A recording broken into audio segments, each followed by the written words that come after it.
The next best of 3, ladies and gentlemen, Meta Madness, and we are in the next round. We are going into Washed Out against Team Russia. Team Russia was just successful against their opponent. Well, now we're having them going up against the next opponent here. In the previous years, they played against Wind and Rain. Now they're playing against Washed Out. And some of you might be like, wait a second, when they called Washed Up, what's happening here? And they're indeed called Washed Up, but there's a couple of subs that are playing today with Hazops and with Smexy, because quite a few of the players couldn't make it this weekend. So instead, we're currently having this particular setup right here, where we have a Monkey and Kronas playing for Washed Out, 2 players that played for the previously disbanded Coming Through, and we're having Sport Billy also playing for the team here. So we have actually a pretty cool setup here for our blue team and the Russians in red. As Imperius gets banned out. He was already eliminated very early in that last series. Now again, for everybody that tunes into this right now and doesn't quite know what exactly is happening here, in Meta Madness we have for this tournament 11 heroes that are banned before the best of 5 even starts. Before the best of 5 starts, 11 heroes are already not allowed to be played. Those were determined by the community through a public poll, and the players obviously informed about all of this. Every single hero that gets now banned in any of these drafts that we're seeing throughout the entire best of 5s are banned not only for the upcoming map, they're going to be banned for the entire series. Meaning that when we are heading into a potential map number 5, we will end up with 41 heroes that are not allowed. And you might wonder why exactly we're having heroes like Rexa and Zamuro being banned here by Team Russia, and think like, well, doesn't this make sense? And yeah, it makes a lot of sense, because you have Monkey on the other side, and Monkey is kind of known to play exactly these heroes quite a bit. Because everybody that has been watching Team Russia is probably thinking at this point, wait a second, don't they play Rexa a lot? And yeah, you're right, they are playing Rexa a lot. But Monkey plays Rexa more, so they are eliminating that immediately. Now, I wouldn't put it past Monkey to all of a sudden play around with Gazlo or Murky, so we're seeing how that happens. We have Anna actually taken together with Jaina, 2 heroes that never even made it into our last series, if I remember correctly, because they were banned out very early in the draft. Smexy is at least relying on Malfurion here as the first pick. Now, Tyrande has already been pre-banned before this entire thing started. But another heavy focus that we actually saw was against the tanks. Nuburak banned out, we're having Diablo banned out, and Garrosh, which means that you have to prioritize your tanks a little bit higher now in the draft as well. So Sport Billy goes straight for Johanna here, and Hazu seems to be picking Phoenix. You have to keep in mind that the entire thought process between Meta Madness is not quite to force teams to play certain heroes, but it's just to have a bit more of a variety of heroes played throughout an entire series. So it's not necessarily the idea to force a team to play Cho'Gall, to play Gazlo, or to play Murky. It's more so the concept of allowing them to play those heroes, especially heading into a 4th or 5th map, if they want to deviate from the norm here quite a bit. And of course, it's going to be made a lot easier, since a lot of those heroes that we don't see played in any big tournaments are not played because there are very strong counters out. For example, with high mobility heroes like Tracer, Genji, a hero like Maef or Zeratul, you have trouble with very low hit point mages in the back or other heroes. But those are already banned. They're already globally banned for this one. So there's definitely potential to see some interesting heroes to pop up, especially once we're heading into the later stages of those best of 5s. And with that, we're going to see what exactly we're going to get here. If it comes to a game 4, if it comes to a game 5, there's definitely a lot of meme potential there. Leo makes it into the first draft. Jimmy is in there as well. And the last and final 2 picks that we're seeing for Washed Out. Also, people are oftentimes suggesting that we should actually do a reverse draft, and the idea is interesting, but we had that at Mid-Season Brawl a couple of times, and it's actually a bit surprising. Reverse draft is very fun for the first 3 maps, and then it becomes very quickly very boring, because you kind of see the same heroes over and over again, more so than with actually competitive meta. So it's a pretty interesting setup. Now, as we're heading into the first map, still a fairly decent combo, fairly normal, but again, as the series continues, that is going to change, and at the end of the day, it's supposed to really still be on a competitive level, which is also one of the reasons why we're still relying on the Division S map pool here, and not going full meme with it. So the front line, what's it gonna be? We have on our last pick for Team Russia, Muradin. Stork already relying on him a few more times in the previous series since that hero pool of frontline tanks got narrowed down significantly. So now we're heading into our first map, Shire, as we're kicking our second best of 5 series off at Meta Madness. Washed Out, going up against Team Russia. Game on, ladies and gentlemen! Our first map is ready! Shire, as we have on the left, Washed Out with Hazops on Phoenix, Kronos sitting on Malfurion. We have Smexy on Junkrat, Sport Billy on Johanna, and Monkey, probably for the first time in his life, on an actual meta hero with Dehaka. Samuro gets banned, Raxa gets banned too, so Monkey plays an actual tournament hero. On the right side of the map, Team Russia currently sitting with Stork on Muradin. We have Banabia on Jaina, Farlander on Reyna, Kolya Martian on Ana since his Malfurion gets picked away. It was actually a smart move on the side of Washed Out to make sure that they are not only not only picking a good hero for themselves, but also picking one of the best heroes from Kolya Martian away from the Russian team. So this time we're having the support player on the right side on Ana, and we see Toxic playing Leoric in game number 1 of this best of 5 series. It's going to be interesting to see how many games those guys are playing against each other. Now you have to keep in mind, this is a mixed team that we're seeing for Washed Up, or Washed Out, but they are still the top dogs in Division S right now, so they're definitely the team to beat. They're the first team to qualify for Division S. They obliterated their opponents in the first week of plays. But now they are playing with a mixed team. But a lot of the guys that they play with have still competitive experience. And it's going to be also interesting to see how they're adjusting into the later stages of that series. Because with Monkey on that side, I would put nothing past them. Cho'Gath, Nova, Murky, Gazlo. I could totally see it. It's also a team that obviously loves to have a lot of fun. I mean, these guys are memesters, and therefore there is a good chance that as the series continues, we're going to get something on those lines. But as it stands, let's start this off slowly as we're easing into it. Now, obviously, we have already 17 heroes banned out before we're heading into draft number 2. But let's start with game number 1. We're having our top lane, as you would expect, with Leo going up against Dehaka. Monkey got a little bit outplayed there. He wanted to burrow the drain, but he burrowed too early, and Leo was not baited. Toxic actually held it back for a moment, and they got an easy drain connected. So that was well done by him. And in the same time, down to the bottom of the map, we are actually seeing now both of the Siege Giants on each side trying to battle through here. But this is one of those maps where especially globals later on can make a huge difference. So we're going to keep our eye on Dehaka and how he plays with that. We're still having Ana in the mix here. It's actually surprising to me that Jaina was not globally banned. Now again, the bans, the 11, were determined by the community. And there's a lot of heroes there that you would expect to be banned out. There's going to be a link in the description for YouTube as well, where you can have a look at the entire ban sheet for the series, and especially, of course, the pre-banned heroes. Those include Zeratul, Genji, Maiev, a lot of these engaged heroes, with also like Tracer being banned and Hanzo, that you oftentimes see in nearly every single game.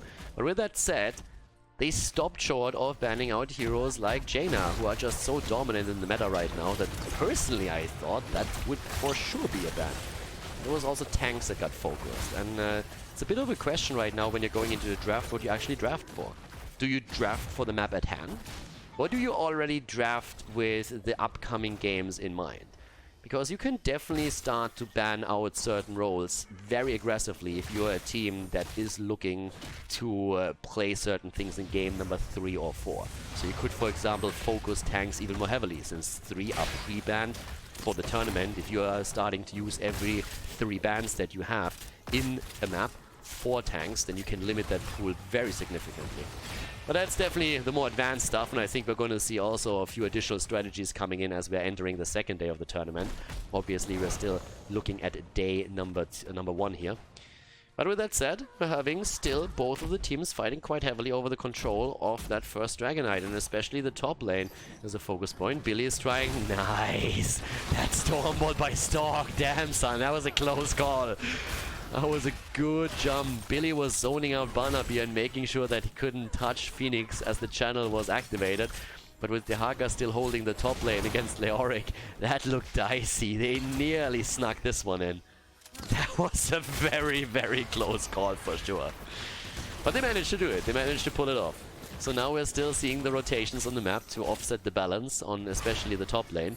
Where next to Phoenix, we also now have, of course, the Haka. Allows him to burrow down to the bot lane if he wants to, but it takes control of that first shrine. And Leo now has to play that game where he's already sitting here trying to decide, okay, do I go for the experience or do I go for the control? And keep in mind that a couple of the bans that we're actually seeing is also heavily oriented on the playstyle that we see from certain teams. We saw Urel, for example, already banned earlier. She's not only fantastic on Dragonshire, she's also a hero that Washed Out has been playing with a lot. Granted, that was with a different offlaner, that was with Eternal, but it's still something that their playstyle just caters to. So another hero that gets taken away, that is a bit of a preference pick here in the past. And this is all that Meta Madness is about.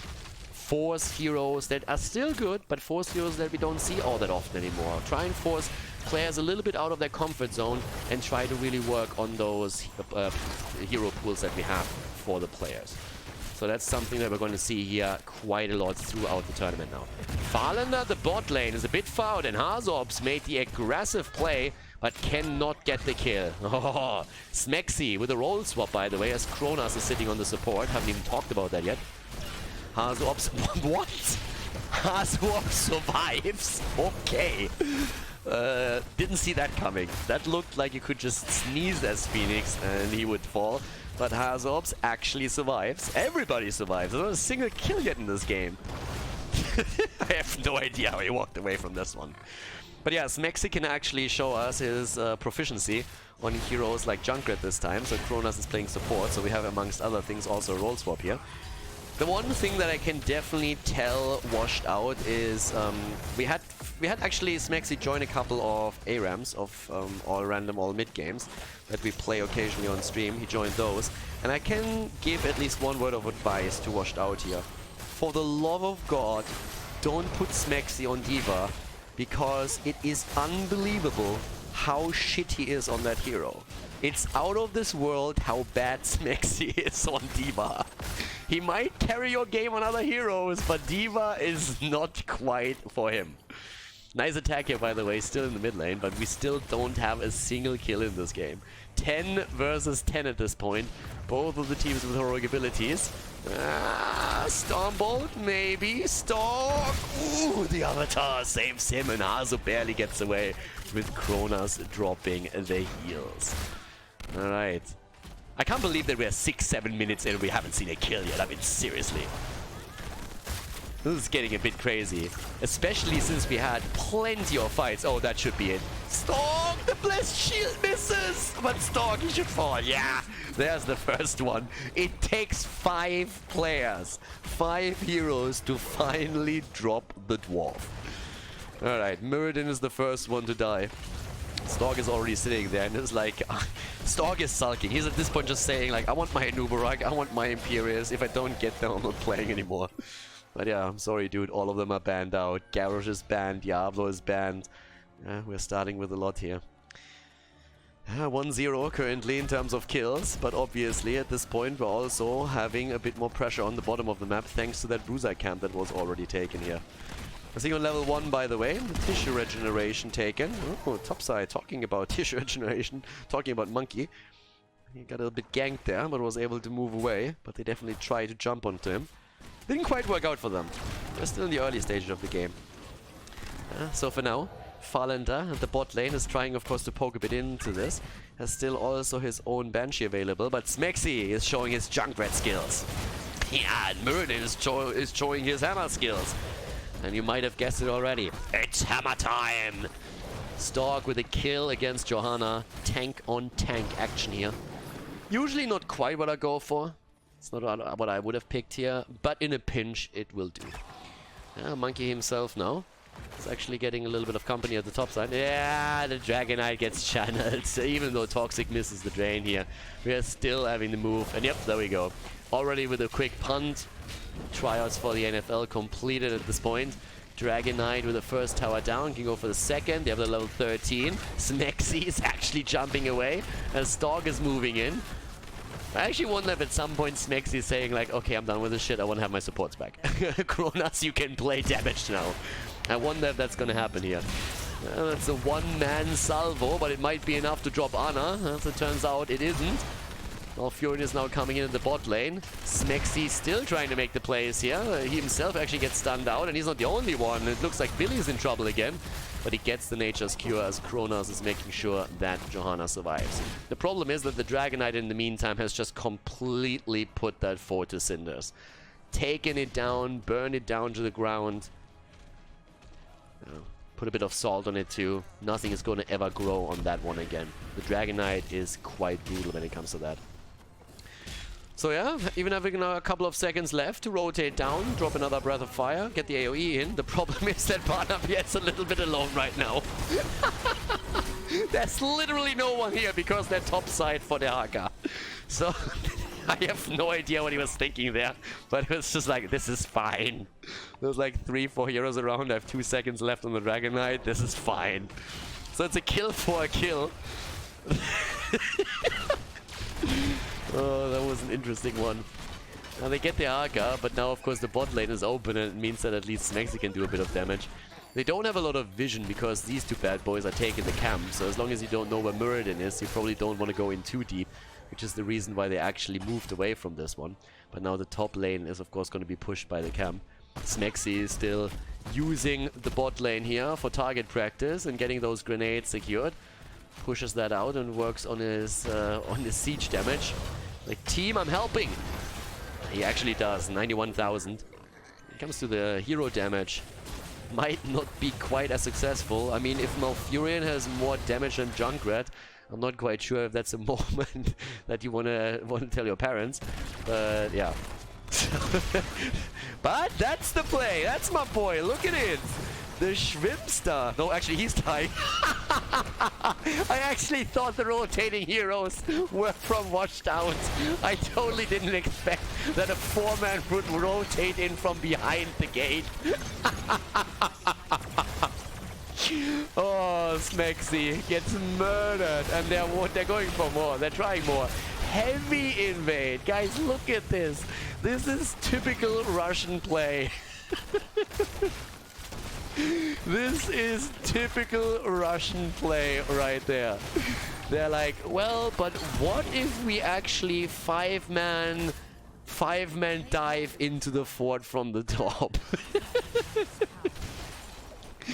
Oh, seriously, I actually thought he pushed Jimmy in, and I was like, okay, look at that, my boy Smexy is making the plays, and he's probably screaming, team, I got him, team, I got him, I got Reyna.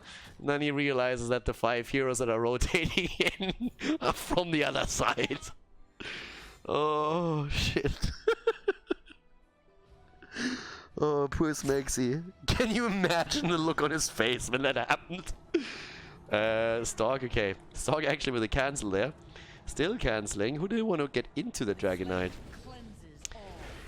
What did I miss? Why did they cancel several times? Usually when you channel and cancel, you're trying to make sure that someone else can get the Dragon Knight. What were they waiting for? I mean, you obviously did it intentionally. I'm not sure why. Yeah, I must have missed something there. But yeah, Leo was pushing out a lane at the top, so I don't know if it was just to give him a little bit more time, but he's not joining. He's still rotating in the middle. So yeah. I mean, be it as it may, they had all the time in the world. They could have waited for another half minute if they really wanted to. There was no pressure on those shrines that it happened. So yeah, that definitely worked quite well. But yeah, let's focus on that bot lane right now. We can focus on Smexy's damage a little bit later in the game. For now, we have Team Russia with a 2-level, well, not quite a 2-level lead, but definitely a lead, starting to do some work here, hunting the first one out. And of course, in an ideal world, you want to have the keep there. They might even get it, especially with the minion wave now moving in and soaking up the shots. And yeah, that should be a keep for sure. They should be able to get it. Azov tries to prevent it though. Yeah, gets the salvo. Oh, that's decent damage, but Billy is so low now. And they're trying to get the isolation in. Okay, good for Monkey. Hazu, on the other hand, is down. Good ice block from Barnaby too. And they're getting the Haka. Dehaka down, Phoenix down, that keep is gonna fall, but I don't think they can go for core. Then again, it's the Russians, so what do I know? Every single time when I called so far that they're not gonna go core, they went for core. And I mean, of course they're going back in. Why wouldn't they? This is the Russian team. They're all low, they have no mana, they have no hit points. Time to end the game, boys. That's pretty much how that team works. Alright, this time they're actually realizing, okay, this might not be the moment to make that play. But they're already 2 levels ahead.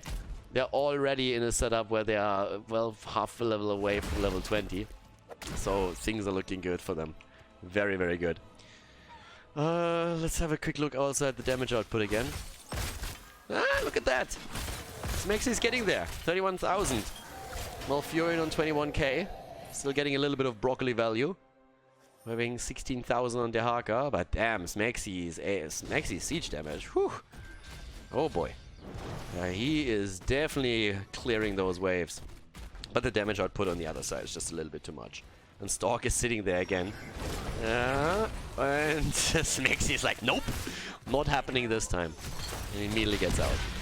Level 20 is obviously ready right now for Team Russia. So they're currently already sitting there. Oh, there's the Riptire. And yeah, gets that. That should be the end of Anna. That's a great fight. And no way! They get away again! Hazorbs is gonna fall. Barnaby gets the kill. Jojo is dead too. I cannot believe that these two haven't died. Look at this. He's at below 100 HP when all of this starts, and now we're also seeing Jaina, who was pretty much dead in the water, survive. And with that massive push at the bot lane, that's gonna be the conclusion of game number 1. I mean, 100%. There's siege giants everywhere, there's camps moving in, there's the spell aura from the night, and oh boy, is Team Russia on fire right now.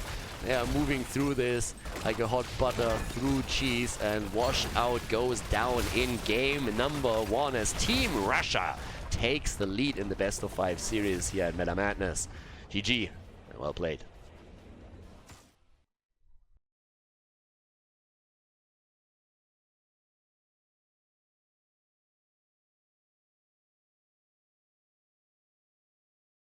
Game number 2. Washed Out is in... Well, they're not in the lead. They're actually behind right now because Team Russia has dropped them in the first game pretty easily. And as I apparently put it, Team Russia went through Washed Out like hot butter through cheese. Wasn't quite what I wanted to say there, but apparently that happened. So yeah, it's a new thing now. It's pretty much what we can say. We have already quite a few heroes banned here. And now that we're heading into our next one, let's see what the strategy is. I gotta give it to Team Russia. Banning out Samuro and banning out Rexa definitely worked against Monkey. Do we have different strategies now, though, as we're heading into the second map? Alarak gets banned. Alright, we're gonna mark that down in our sheet here as well, as Alarak gets taken out. Interesting enough, he was actually banned very early in the previous series as well. I would not be surprised if one of these teams starts to actually ban out a couple of more tanks, because we already have limitations on the tanks as it stands, so you have another chance of pulling that off. Jaina is removed immediately. That happened even quicker in the first series that we had in Meta Madness. But the trend continues with the second game in this one. It's just one of those heroes that you want to get rid of, to be honest. She is insanely powerful, and the thing is, she's not only very powerful, she's at the same time also very flexible in the way that she can be used in drafts and compositions. The Vala ban, on the other hand, is an interesting one that I didn't see coming in this quickly. We had a double support Vala earlier, but they actually ban Vala out. I think Jimmy is still... well, forget it. I thought Jimmy was still available, but as I say, they're banning Reyna too. Okay. Means that this time we actually don't have a single focus on the front line. No tank ban. Means Muradin is still there, Johanna is still there. Especially Jojo, of course. Can be great on the map now. So always keep in mind that Diablo is banned, Anubarak is banned, Garrosh is already banned. So Jojo, with the wave clear that she also brings to the table, is an absolute prime pick. We go for Anna first. Another great choice, obviously. I mean, Anna, really good. Gives Kolya Martian, if he wants it, at least Malfurion. Malfurion wasn't banned. No, Malfurion wasn't banned yet. Only picked. Okay. But a two of the Spider Queen. Oh god. I wish they would have played this map a little bit later. I could have seen something like a Johanna Asmodan composition here. But I think it's too early. There's too many good picks still around that you can take. So I don't think that's the case. But you can actually see, as we had in the previous game, that Junkrat is rising in priority as all of these damage dealers are all of a sudden banned out. So yeah, they're really making sure that they're getting Junkrat really quickly. Malfurion picked for Khaldor Martian as we kind of expected after the Anna pick for Kronos. So with Tyrande banned out, yeah, he wants to have his mouth.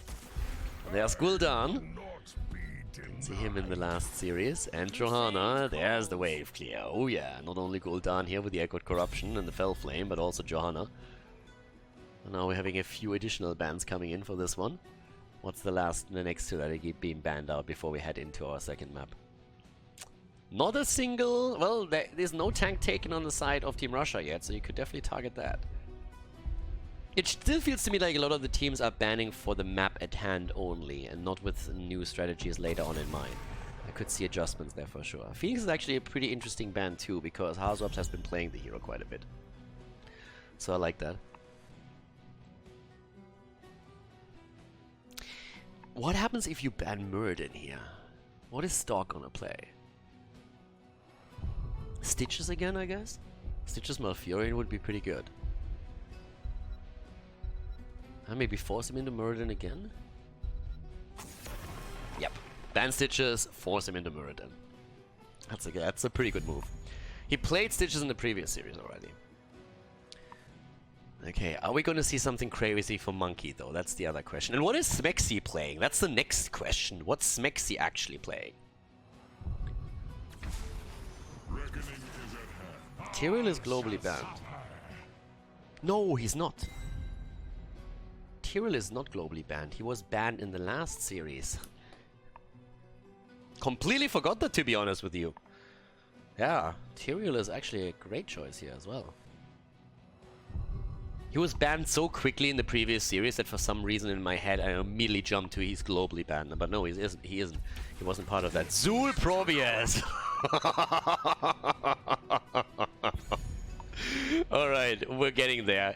I expected stuff like that to happen later on in the series. I didn't really expect it in game number 2. Probius and Zul.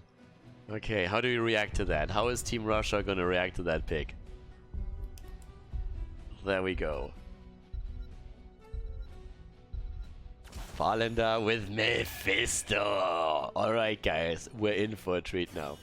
This is starting to get good. Game number 2, Team Russia is in the lead. It's a best of 5 series here at Meta Madness as we are jumping into Tomb of the Spider Queen, our second map. Let's get ready for Zul and Probius. Okay! The Probe and Zul are both in the game now. Washed out, they lost the first map and then they said, okay, what is gonna change this? Let's pick Probius for Monkey and Zul for Kronos. Smexy is done with playing damage, he's back on Anna. We have Hazops on Gul'dan and Sport Billy on Johanna. On the right side of the map, we have Team Russia in the lead with Stalk on Tyrael, Fallen on Mephisto, Toxic on Leoric, and we're seeing Khaldor Martian on Malfurion and Banabir on Junkrat. It's getting spicy here at Meta Madness. We're really getting there. And I, by the way, love that it took a single game for Smexy just to say, okay, this is stupid, give me my supports back. I was actually wondering about this a little bit, when that would happen. I mean, I talked about it on the first game even, and it took one single map for that to come through here. Alright, so let's see how this is gonna plan out here. Monkey, I mean, he was done. He's saying like, guys, I've just played Dehaka. That's a meta hero. I never play that, so give me something else. So yeah, he's playing Probius. Reminds me a little bit of the Nations Cup where we had Arena for Team UK play with Probius a lot. Yeah, Monkey needs to be careful. Now the problem with the Probe is obviously that the hit point pool is very, very low. So if you get locked down at any point, you are in a world of pain. Like, you cannot get caught. It can't really happen. So you need to be very careful with this. Hazops currently stacking against Banabir at the top. The two of them just poking against each other the entire time here. The big fight is happening at the bottom though, where Stalk barely escapes with his Tyrael. And yeah, getting game number 2 only here. So Toxic is easily getting away. It's not going to be a big problem for him. We can expect Kronos. Oh, actually Gul'dan goes down. Wow.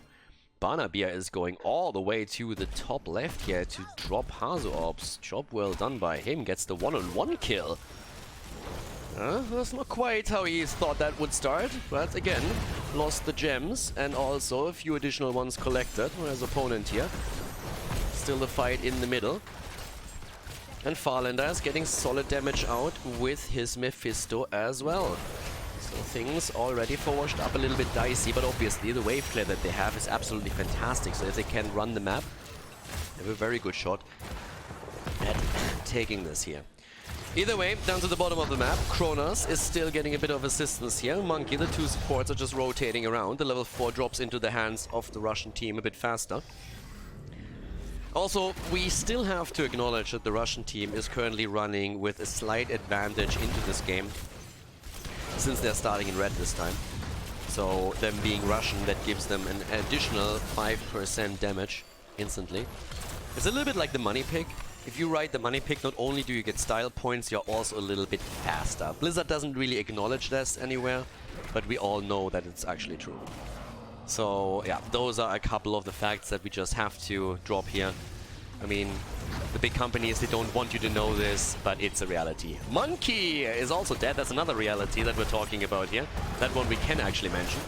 Stork at this point is starting to get aggressive against Probius, and I think that's what we're gonna see a whole lot more. He's really mobile with his Tyrael build, so as long as they're jumping in for these kills against the backline, you can abuse the fact that Probius is really low on HP, just in general. Even on 100% health. That's 2 kills against 0 now. Zul going actually into Jailers.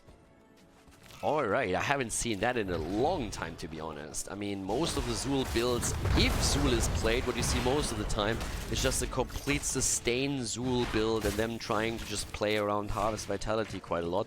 But instead, we're actually seeing Jailers being played. It's a little bit more old school when it comes to that. Reminds me of the times when Alex the Pro G was playing with the hero. Farlander again jumping in. Ooh, that little sleep dart there nearly connected, my friend, and then you might be in trouble on Malfurion, but as it stands, the 2 teams are still trying to go for the turn-in. So far, Washed Out doesn't even have enough gems for that to happen. That's another problem. But the poke is pretty serious.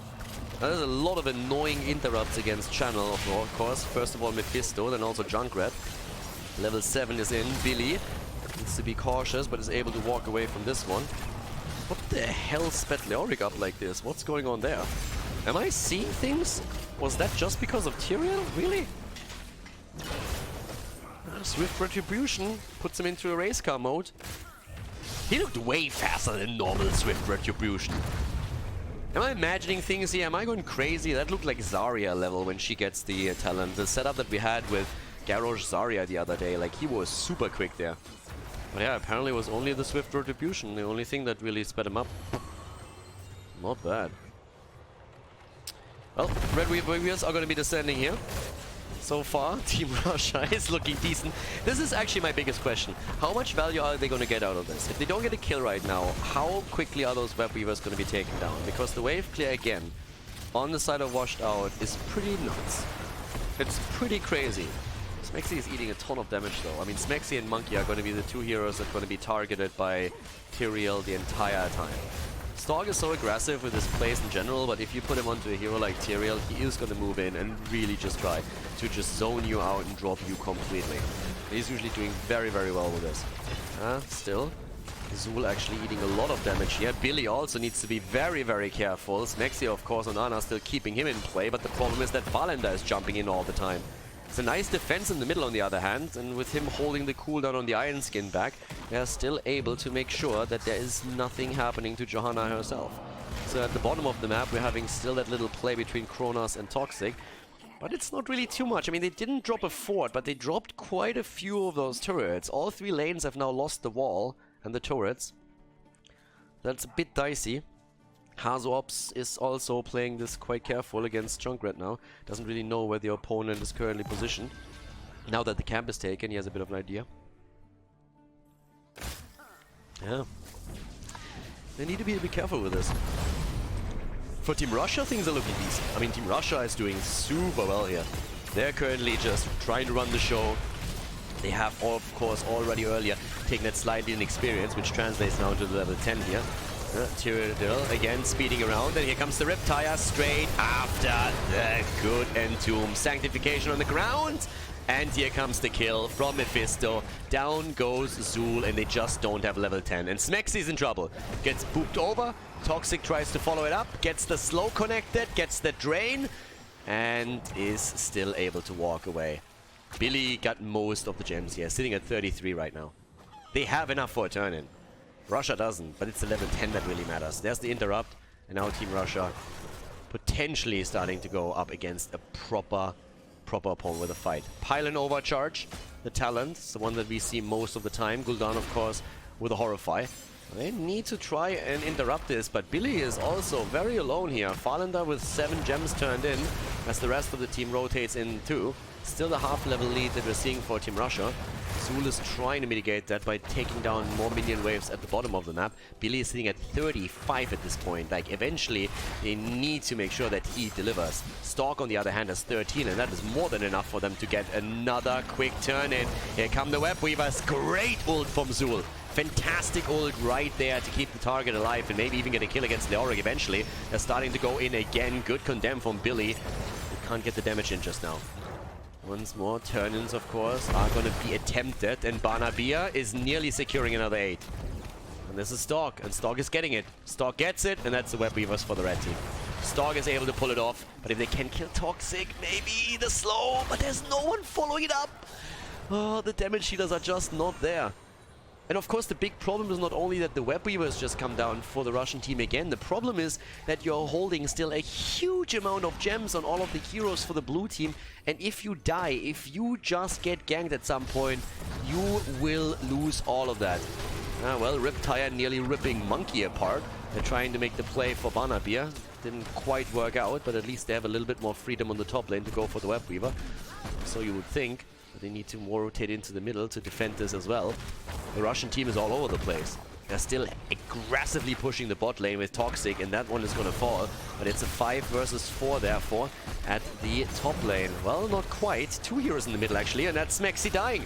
Smexy is down. Mephisto with another kill, gets the ult through, gets the kill in, and we don't have a single kill on the side of Washed Out. And a second fort falls. In the middle, Leo, well, Leo is dying. He had 9 gems. Not a lot that they lost. Farlander. That's a kill potentially. And the sanctification keeps him in.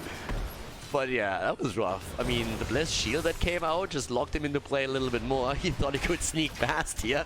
It was very quickly taught that doesn't quite work. So we're actually seeing a level 13 talent lead. Look at Billy now, 40 gems for him. Hazorb still working on his level 1, is sitting at 31 stacks. But it's getting spicy here. There's 85 gems in the possession of Washed Out. They lost a fair amount because of the heroes that were killed. They only took 9 away from their opponent. Now that we have 13 talents on both sides, there's another chance for them to get a bit of momentum going. They lose 2 forts and they need to start turning in. They need a double turn in. They have the gems for it too. But they need that momentum to build it up and really try and make sure that Team Russia is not snowballing this too hard. So far, Team Russia isn't massively ahead. They are ahead for sure, but it's only a half-level lead. Now, the 2 structures that were taken down will increase the passive experience gain, but it's still recoverable. You need to make a couple of plays here. Just look at this. These 2 alone have 70 gems. Here comes a play again. A lot of poke happening here. Jailers was completed. Look at the damage output. Zul is sitting at 24,000, and there's the first turn in. Finally secured. Well done here. So they have the Web Weavers coming again. Bot lane is pretty much useless on the other hand. Web Weavers are going to spawn here. That doesn't really help you a whole lot. Well, yeah, it's going to move in a little bit farther. In the mid lane, another attempt for a kill. If they can maybe get someone, there's a great Blessed Shield. But the follow-up is again not there. They have problems just isolating a hero and really dropping it. So now we're Web Weaver spawning, but the one at the bottom of the map isn't really going to do anything. It's just too far out, unless Zul babysits it the entire time. The one in the middle is already getting attacked. The top lane might get some value, but it's a slow progress as it is. So right now, Zul rotates mid lane, trying to make sure that he applies a little bit more pressure, also with the jailers here. They're trying to go for Stalk. Sanctification is on the ground. Baited out there, the Riptire comes through. Billy, the ult from Mephisto, and they try to go for Smexy, but this time he survives. Smexy still alive, and here comes Stalk. As predicted earlier, Stalk will make the life of Ana and Probius a living hell, and that's exactly what we're seeing. Hazops is down, Billy tries to recover what he can, but he himself might fall too. With Gul'dan dropping, and now Sport Billy also eliminated, that's nearly all of the gems that were still in the hands of Washed Out eliminated. Bottom lane gets value. I mean, this is currently looking good to at least take down a few of the structures, and the top lane is going fall as well, but at what cost, ladies and gentlemen? 2 forts eliminated. That helped, but they're still an entire level behind. They're also a talent behind at this point. 16 is finally in the hands of their opponent. And without the gems, they actually still have 50. They recovered a few, but they have way more left than I thought. They have actually way more gems left than I expected. They can nearly go for another turn, and if they get both of those in, that will already be great. Now they still lost a fair chunk because of the 2 heroes that fell, but still, that is much better than I expected it to be for them. Still behind, still a bit in trouble, but still not out of the game. I honestly thought they would be at like 20 gems or so. Well, so maybe they still have a chance. But there is going to be a turn and coming their way in just a bit, because they can't really do anything about this right now. They try and delay it a bit, and they can buy time for them to get level 16. But besides that, they won't be able to do too much. That fort in the mid lane is going to fall once that push comes. It's just a question of, can you hold on to your keeps? And to be fair, they should be able to once that they have 16. If they don't lose someone before that, then yeah. But if you look at the kill count, it tells you the story here. It's 7 against 1. They have a rough time killing anything. If you have a Sanctification and Tranquility and the 2 of them stacked, then whew, it's tough to break through anything here. But with the level 16 talents, we have the Ruinous Affliction. We have Hazops completing also his level 1 quest, so all of a sudden he has a bit more to provide. We have the Bone Spear for Zul, which is another great talent for them to have, and also the Gravity Well. So you have a few more slows that you can apply with that process too. It's just like one of the problems is really the mobility issues that Smexy has, and Stark is taking full advantage of this the entire time by his build with a Sword of Justice and also with a Burning Halo. Like, both of these talents really absolutely designed to be mobile, to be aggressive against the backline, and to really work around that, and they're currently using that extremely well to pressure Ana. And you can always see, whenever Ana's that Riptire comes out, we're seeing Mephisto with the ult, and that alone nearly drops Smexy, and if anybody else just touches her, she is pretty much dead. Well, the Web Weavers are currently taken out in the mid lane, bot lane as well, so they hold on to all of the keeps. Ooh, nice Horrify! That was a good one. Smexy is still alive, and actually has the Fountain, can tap too. They're still fighting here in the middle. So far, a lot of the ults that we see used on the side of Team Russia didn't get a lot of value, but Billy is still in trouble, and he doesn't have his Iron Skin anymore. Johanna down again. It's too much pressure. Toxic nearly drops as Hazops is finally getting solid damage out here, but now, now we have Tyrael jumping in deep, and Stark is just taking them apart. Called it in the first 5 minutes of the game, and it's exactly what we're seeing here. Great damage from Mephisto, and Stark is just always on the ass whenever someone is low. And the Russian team, they are pressuring, and pressuring. It's what they do best. 60,000 damage on Mephisto.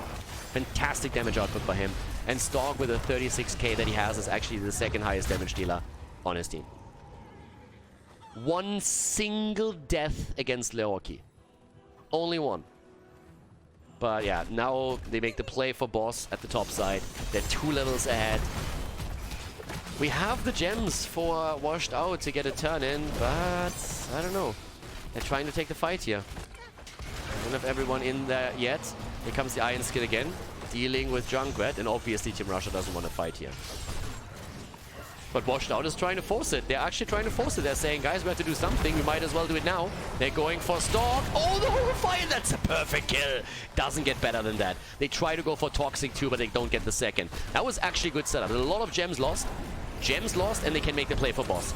It's a Hail Mary move. You know your opponent's gonna get 20 soon enough. But still, Riptire is down. That was a big one. And Tomb use, great in Tomb actually, but not good enough to put the pressure on. And they go for the boss. Here comes the fight. Monkey is about to go down. Monkey survives for now, but the fight is happening over the boss. And they're trying to go in. The kill! Leoric goes down. Mephisto! Mephisto! Zul! Ana dies. So does Malfurion. What a fight! No one! Everybody's dead, and we only see Barnaby and Farlander survive. They take the boss. No, they don't. Washed up. They get wiped.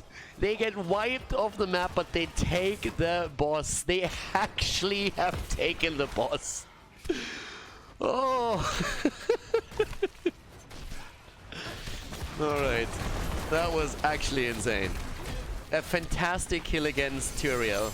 But they use too many resources, and then on the back end, they just can't keep the heroes alive. Smexy is suffering so much against this setup. Oh, what a trade. What a trade. To be absolutely honest with you, it's not even a bad trade. As silly as that might sound, this is not a bad trade. Because the more they can prolong the game, the easier they have it to get to level 20, which is all they need to do. Get to 20. There's no turn-in on the side of Team Russia available right now. They lost a lot of gems as Stork died. This is actually a good trade for Washed Up. It's seriously a good trade. As dumb as that sounds, the trading the boss for 5 kills, it prolonged the game. It allowed them to get to level 20. Which is all they need to do, but the probe gets caught! Oh, they don't have 20 yet! They don't want to fight this fight! They really don't want to fight that fight! And they can walk away from it. They actually try to go for Stork. Stork, Stork, Stork, Stork, on fire. He's gonna sank it. He's gonna sank it, and he sanks it. He gets the sank through, and they're still fighting. They still don't have 20, but they go for Barnaby. Barnaby gets away. The fight is all over the place. It's full on Monka. And now they have the 20, but all of the cooldowns have already been used on the heroics. But yes, 20 versus 20 now. Someone will have to deal with the bot lane eventually. They can turn in. Watch out, can actually turn in. They have a turn in. Turiel is dead. They get the Turiel kill. Someone still has to deal with this. This is gonna get too much value. Someone has to go down and deal with it. They're gonna try and turn into. This game is getting crazy. 84,000 damage for Mephisto. And the probe is at the bottom. The turn-in is secured. They have to focus mid lane, I think. Like, where do you go with that turn-in? What do you do with that? Look at the minimap. All the waves are completely pushed in. Hazobs is dealing with this one, so that at least helps them to go for the top lane a little bit more aggressively. But it's tough to get real value out of the Web Weaver wave if the Web Weavers start in the middle of the map. Not even. Look at this one. I mean, this one is a joke. Just gonna push out the bot lane a little bit. That's all that's gonna do. Still, they can get at least the fort here. And guys, if the fort falls, structurally speaking, it's pretty much even. Yes, that's damage on the keep in the mid lane, but structurally speaking, this is pretty much even. This game isn't over. That game has just started. Yeah, Joanna goes in again. Let's see how much they can get here. I cannot believe this is happening. I cannot believe that we're actually looking at this. 14 against 5 kills, and here comes the attack. Kronos is in trouble. Actually, he's fine. The Riptire is a bit... Look at the Riptire. It's the slowest Riptire you've ever seen. That didn't do a whole lot. The Web Weavers are all the way up to the top, doing some damage too. That's a lot of cooldowns actually that just got burned. Horrify is still ready. You get a good Horrify here, you might get a kill. And the Web Weaver at the bot lane, as much as I've been making fun of it earlier, is actually starting to get mass value with those 2 waves that build up as it pushed through the bottom of the map. So they're opening the walls here. If they can get 1 Horrify, it's up to Hazu. If Hazu gets the Horrify, again, here comes the Buried Alive, trying to move out, and it's another cooldown burn. It's another cooldown burn. Stork, yeah, solid damage, good damage from Hazu. But still, they need more. And the Russians are trying to get their kill, of course, as well. They're going for Billy again. And the entire time, Junkrat with the damage. Smexy's dead. Smexy is... Oh my god, how did Smexy end up in that spot? Yeah, nades to the face, my friend. Smexy is down and they're in full chase. Hazob's gonna fall too. Hazob's gonna fall too. Billy just lets him die. He knows it as well. Oh, baby. That's a Web Weaver. That's a turn in. 24 seconds. Oh my god, that's worse. 24 seconds on the boss. How do they play it? Do they realize that boss is up? I don't think they do. I don't think they realize the boss will be up in 20. Oh! I think they could have 100% secured the win here. They might still win this. I mean, again, their position is great, but if they would have seen that boss is up in 20, they could have taken a 5 versus 3 on the boss, get the boss, and then the turn in. I don't think they've seen. I'm not sure if that was a conscious decision or not, but I don't think they've seen that. That would have been game. Boss plus Web Weavers? No way you survive that. But it might still be. I mean, look at this. If Johanna falls now, she pops everything she has. And they're going to lose the keep 100%. I mean, there's going to be 2 keeps falling probably for sure. Sanctification used now too, but Anna's back. Anna is back and Gul'dan is going to come back too. And Gul'dan still has Horrify. They might be able to hold on to the game. They might be. The Russians are going to try and end. Obviously, I mean, duh. But still. There's the play, potentially. Stalk, he doesn't have anything anymore. The Horrify. Oh, they get Farlander. What? Monkey is nearly dead. Farlander is alive. I can't believe he survived through this. Farlander and Tyrael both somehow survived here. I cannot believe this is actually happening this way. 2 keeps down, 1 in the bot lane getting attacked. How did Mephisto survive? How did Tyrael survive? And they're going in again and washed out. I mean, this is looking bad. Jojo, on the other hand, trying to make the play, but Anna is down. Stalk. Oh, Mephisto with the kills. Hazops dies. Anna and Probius are both dead, and they just don't get anything done. There are no kills. Leoki falls again, but who cares at this point? What a play by Team Russia once again. What a play by them. Washed out, losing game number 2, a 2-0 lead for Team Russia as they win a fantastic game on Tomb of the Spider Queen. GG and well done as the Russians are homing in on the core. 240,000 siege damage on Junkrat. And this is a massive, massive lead right now for the Russians against Washed Out. Well played. And we're heading into game number 3.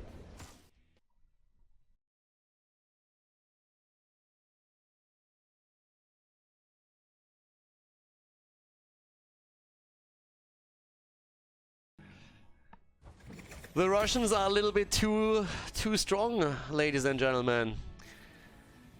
2-0. Washed Out actually looked pretty decent in the late game of Towers, sorry, of Tomb of the Spider Queen. At the beginning it didn't really look too great for them, but then they started to turn it around. But towards the end, the Russian team was just too strong once again. I mean, with that said, we're going into the bans again. This could end with a 3-0. It would be a little bit sad for the meme factor. We want more heroes banned, of course. But as it stands, the Russians are just really, really powerful. What do you ban now? Do you pick Tyrael for yourself? Do you ban Tyrael out? We already now in the 3rd game have how many heroes banned? It's 24. No. 11 plus 12. 23. 23. So another 6 bans coming in. As we're keeping that update on our little sheet here as well. Our first ban is Leo. Alright, Leoric gets taken out. No more entombs, no more ghosting around here.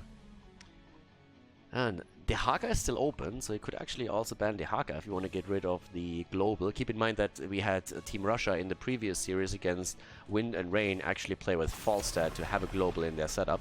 Medivh gets banned, not really a bad idea, just in general. I mean, they banned that earlier as well against Make, but Hazops, of course, is also known to be a pretty good Medivh player. So that's pretty decent ban, where you're just trying to make sure that your opponent doesn't macro game you too hard. I'm still waiting for the Junkrat ban, to be honest with you. That hero has been playing a role in every single one of these games, pretty much. Yeah, there we go. Alright, Junkrat banned out, there we have it. No more mayhem. No more mayhem in this one. I like that, I like that, I like that. Stark and his boys definitely keeping up. It's Hazops, it's Towers of Doom. You're gonna get rid of the Vikings. The same would have happened if they played at any point on Cursed Hollow. That's the same thing. But now we have Kronas on Anna. Again, they're switching a little bit between Kronas and Smexy, depending on the heroes that are being played. At least that's what it feels like. Both of them, of course, base supports, but still. So they start off with Ana. That also would still allow us Li Ming. Li Ming is still open, isn't she? Yes, Li Ming is still open. So Li Ming could be played. There's one mage that you can rely upon. There's Johanna for Stalk. Malfurion again from Kolya Martian. It's always like that backbone of the team. But I would be pretty surprised to not see Li Ming, to be honest with you. What do we get here? Ming Li, come on. With a nano boost? Sounds like a good idea. Unless you are sneaking in a Cho'Gath later on. Which again, could totally see. Nah, okay. There's Li Ming. Li Ming and DeHaka gets picked. Okay, and the ban against Tyrael. Okay. Tyrael gets banned out. The ban against Mephisto. Guys, I feel it coming. I feel it coming. I might be totally wrong here, but you have the 2 picks on the end. They are memesters as it is, so I am actually on the last pick. I could totally see that. Not sure if Towers of Doom would be the map for it, but yeah. There's the bird again, and there's Blaze, so yeah. They have their MO, they have really thought this through. Team Russia has a good setup. What are we going to see on that side? Are we going to see normal play? What would you pick for your tank? What's left? Stitch has been banned out too. How meme are they going to get with this?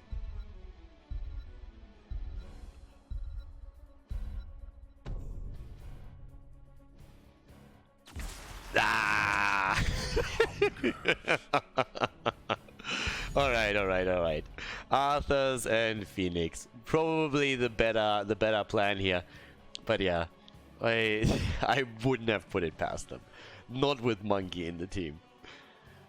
I'm just wondering who plays what. If they're going into the swap round to switch things around a little bit, or if Smexy's actually playing Arthurs here.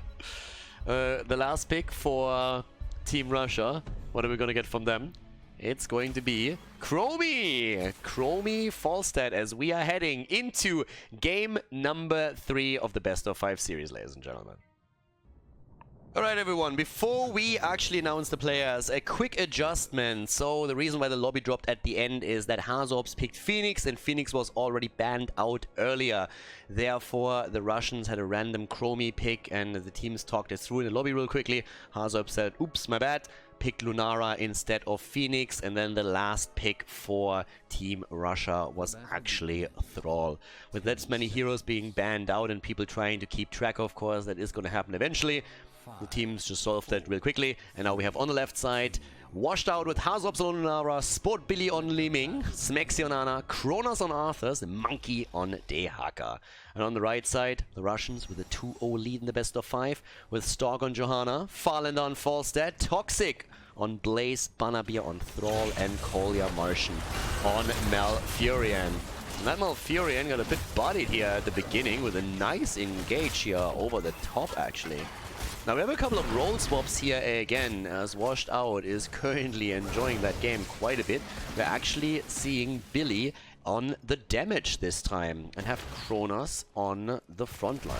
So Arthurs is the main tank here, as the tanks got heavily focused in the ban patterns, especially in game number 1, and the pre-bans, of course.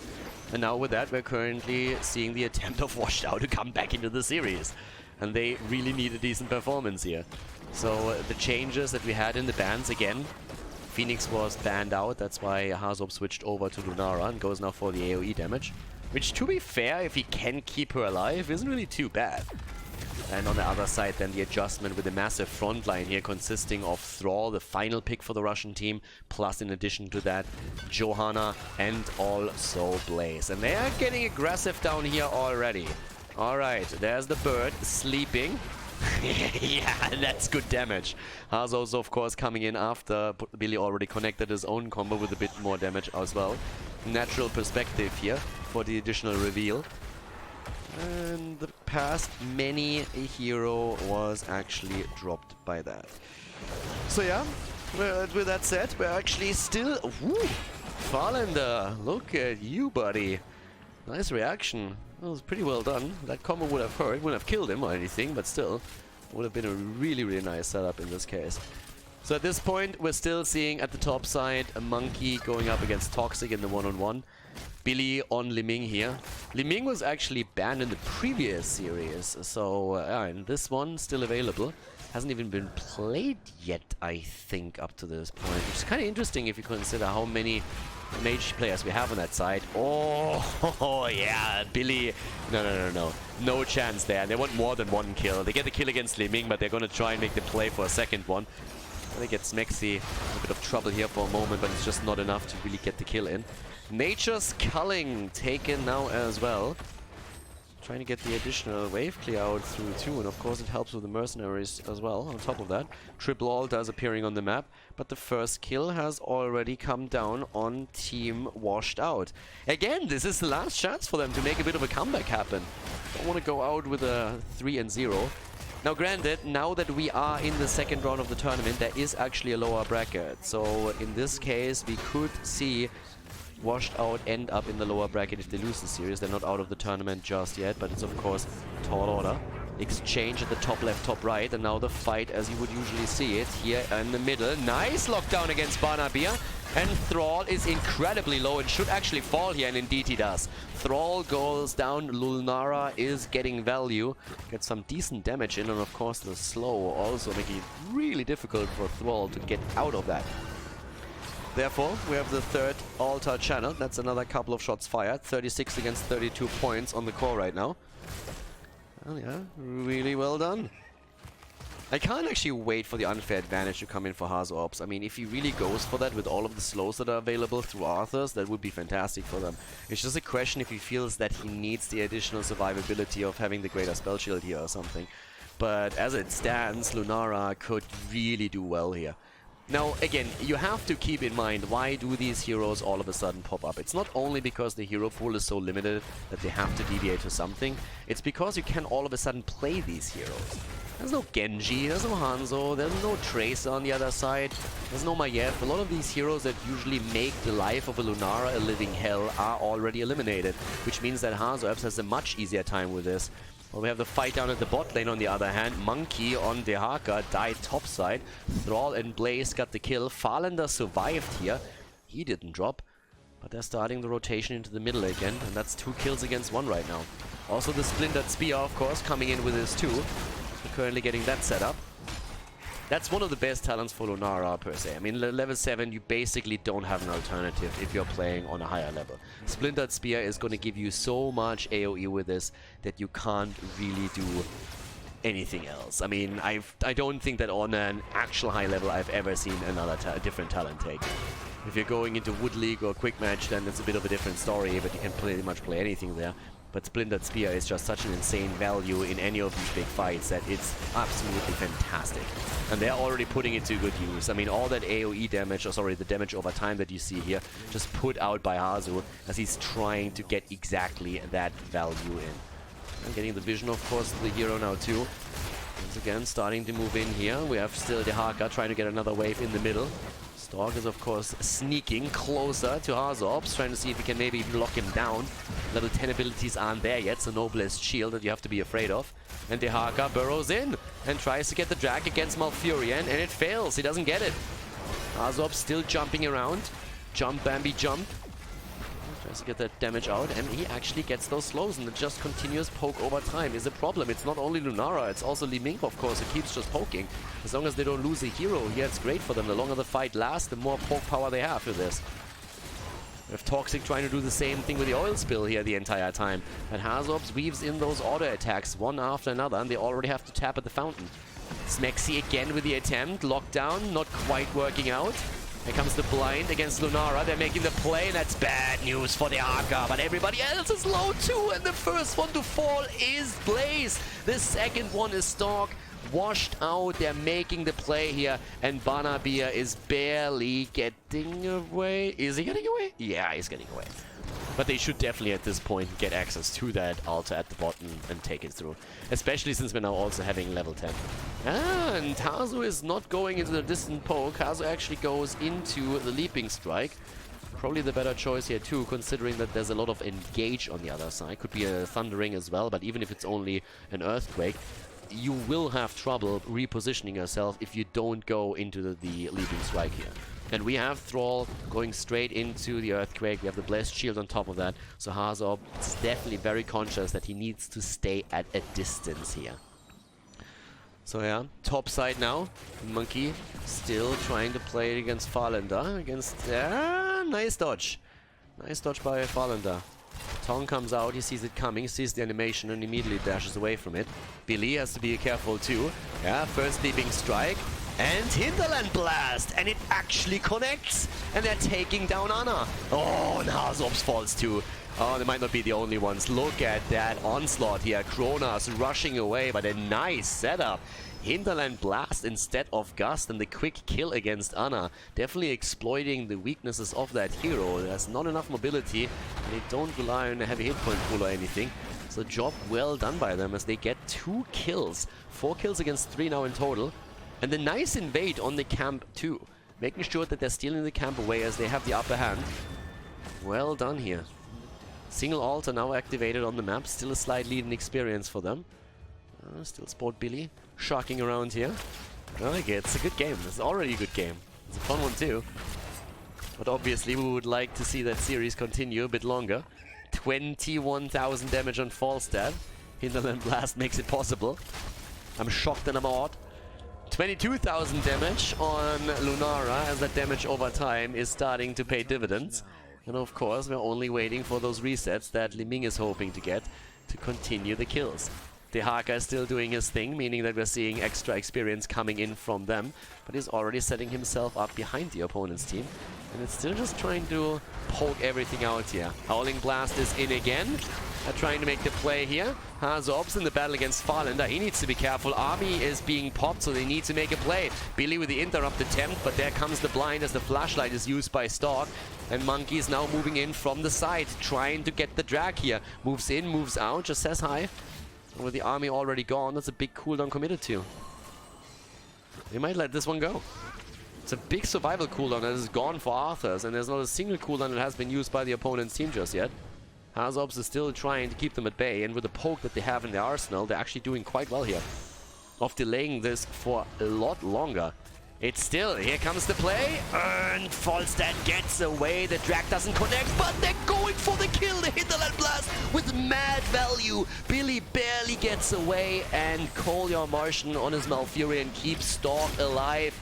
The jet propulsion barely misses, that could have been a kill or even a double. They're trying to go for Banabia. Khaldor needs to be careful, and with everybody zoned out, it looks like their channel is coming through this time, and indeed it does. Good attempt by Washed Out, but great reaction by Team Russia. Nearly the kill against Stork. If Stork falls, it's a different game. But with Farlander getting a great Hinterland Blast through again and hitting 3 heroes with it, they were dropped super low. It wasn't only true for Li Ming. Anna was also starting to fall really low here. 13 talents on already, and Lunara realizes that even though unfair advantage would be an absolute dream, she has to go into Greater Spell Shield. Banabia here wants to kill. Doesn't quite get that. He himself is low, but Khaldor is doing well going for the defensive play here. With Hinterland Blast in particular, all these setups that we've seen, and Falstad of course trying to get even more damage in through the Hammerang. That's a good play from Khaldor to really go for safety first. They're still slightly behind in experience, but they're still ahead when it comes to points on the core. 13 talents are ready for both sides. Quest is also completed on Arthur's with his level 4. Here comes the fly in. Farlander is in, and that's the end of Monkey. Monkey see, monkey do. Actually, Boros away. No interrupt. Apparently, there was still cooldown on the jet propulsion. Alright, we didn't see the earlier jet propulsion, but if Blaze would have had that talent ready, it would have been a dead Dehaka, but as it stands, it looks like that wasn't the case. Now, in the meantime, we see the engage down at the bottom, and that's a bell tower converted. Washed Out is all of a sudden looking decent here, Khaldor. It's trying to also make a play. Oh, and this time the Hinterland Blast misses. They're trying to invade here, but they can't fight on the bell tower, and that bell tower is going to be ready any moment. There's a double altar now also coming in. Good damage as they're trying to retreat here. Great setup for Washed Up. It's a free channel at the bot lane. That's pretty much what they're getting from this. But it looks also like Team Russia is able to zone out that one at the top completely, and Smexy is too far out. Smexy is way too deep from the position, but they still get the better trade. Jesus, that bunker just disappeared nearly as quickly as Arthur's. Hazu is still trying to get the counter kill, but he doesn't get it there. Nah, they get some additional damage in. Lunara barely gets out of harm's way. 16 talents are on the board for Team Russia. This game is just all over the place. When it comes to the objective, Washed Out is definitely reigning supreme. But when it comes to kills, it just can't hold Team Russia's water. Team Russia is playing this too well, and a lot of the heroes expose themselves way too much. They move in from the side, and then Smexy comes in from the different angle and gets immediately pounced upon, so they recapture at this point the bell tower at the bottom. Dehaka keeps the blue team in experience range, but they are still behind by quite a bit. But they should have the level 16 for the next few engages. But yeah, it's a tough game to play, I mean, honestly. A lot of great moves here, but with 29 to 27, still a fairly close call. Monkey again, trying to get the drags in. He is not really getting it there. Definitely having some problems here with the drag connect. I think one earlier. Oh, Stock on the other hand. Was a good attempt from Billy to push him back in with the ult. But did not quite hit the mark there and pushed him out. So Stock is still ready. I don't pop a couple of big cooldowns, but still, that damage over time from Hazu is nuts. It's honestly nuts, and there's the kill. Down goes Johanna, and all of a sudden they have more kills that they can grab. Blaze comes in from the side though, but Arthur's is already, with the help of Liming, dropping Thrall, and that's a double kill. And it just comes as we have double altars, triple altars on the map. Triple orders on the map, at least they get this one, and they're starting to fly top. They should be able to secure this, but yep, there comes the combo. Toxic was trying to sneak it in, but he can't make it happen. So Farlander and his boys, they're getting one altar traded against two monkey channels. That's 8 shots again delivered, and that puts them down to 14 points on the core. And they're making the play for boss. They have a 5 versus 3, and it should work out. Toxic can't engage here. You just can't, dude. Alright, they let it go. That was 12 shots fired in total. 12 shots fired in total against the core, and it puts them down to 10. 10 against 25. They still have the experience. He will still have the quicker level 20, but right now, things are really starting to become very, very scary for Team Russia. They would love to get that 3-0. But Washed Out is starting to get a lot of momentum on the objective itself. Monkey again. Blessed Shield is not out. And they're not going for it. The drag connects, and that might actually be the money one. Once again, they're getting the connect with the Contaminate here. Oh my god, Kolya Marsh, no way!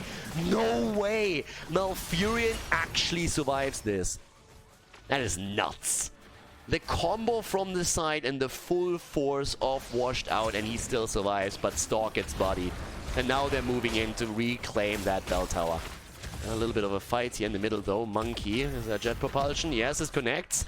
Thrall comes in. Nice burrow. Can he get out? Body blocks are there. That doesn't look good for Monkey. That does not look good at all. Another setup, and yeah, he's gonna fall. He's gonna die, but they get the bottom bell tower. They get the bottom bell tower. 20 seconds until we have the top shrines here. And with this one taken actually, again, level 4 also coming into play here. With that one claimed, as long as they can delay at the top, this is going to get them 3 shots at the bot lane. Or it's going to force someone to defend, and it could be Johanna. But yeah, nice! Oh my god! The sleep into Liming combo. The damage of this is crazy. And Johanna has to defend bot lane, so we have a 4 versus 4 at the top. Bunker is out. Kronos with the army still in play. This game is getting a bit crazy. What a setup!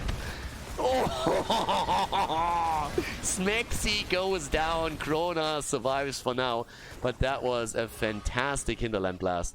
That was a great one. Yeah, this at the bottom of the map, on the other hand, is going to deliver 3 shots. They're still trying to prevent this one from happening, but they can't. But it's only 3 shots fired for each of them. So that's 6 in total against the 3 that we're just seeing come in there. So it's still 19 against 7. That game, damn. It's everywhere. That experience lead that we had for the entire time for Team Russia helps them to also get the earlier level 20, and they're now making the play here for the bottom. But their cam gets taken away. Blaze. Oh, Lunara! No! The staggered death of... What is Monkey doing? Oh, that was a badly timed burrow. Oh, he thought they'd fight. And the beast steps. Yeah, he just burrowed into a 1 versus 5. Oh boy, oh boy. Alright, we're gonna look at 4 versus 4 again.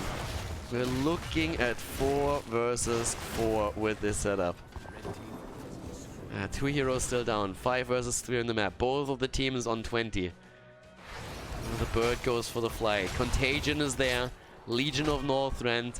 Nano Infusion right now.